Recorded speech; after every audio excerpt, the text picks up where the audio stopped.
لما الاكتئاب يزورك في البيت. نعم. مين حضرتك؟ مساء الخير. بقالي يومين بدور عليك مش عارف اوصلك. زي ما انت شايف نايم بقالي يومين مفيش حاجة اعملها. انت مين؟ انا الاكتئاب. اكتئاب وجاي لي انا؟ ايه المضحك في كده مش فاهم؟ انت سألت عليا قبل ما تجيلي؟ يعني طب تعالى خش. يا رب يا ساتر. احسن يكون حد معري راسه ولا حاجه. لا ما تقلقش، انا من يوم ما اتولدت وانا سنجل. يا نهار اسود، مين اللي هناك دول؟ اللي هناك ده الاوفر ثينكينج، باين عليه عمال يخبط راسه في الحيطه. واللي قاعد يعيط هناك ده الباد ميموريز.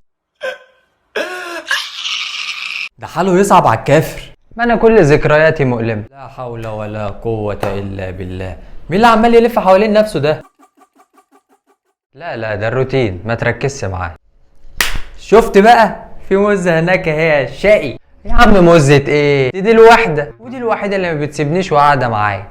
اصيلة يا واحدة. ياه، ده انت حكايتك مكركبه على الاخر. طب بقول لك ايه، انت ما عندكش اصحاب؟ مفيش. فلوس؟ مفيش. كراش؟ عندي مرندة تفاح اخضر، افتح لك واحدة؟ انا هخلع عنها. مش هتقعد معايا شوية؟ لا يا عم، انا هيجيلي كتاب لو قعدت هنا. طب اشرب حاجة طيب. ربنا يصبرك يا عم على اللي انت فيه. الله يكرمك.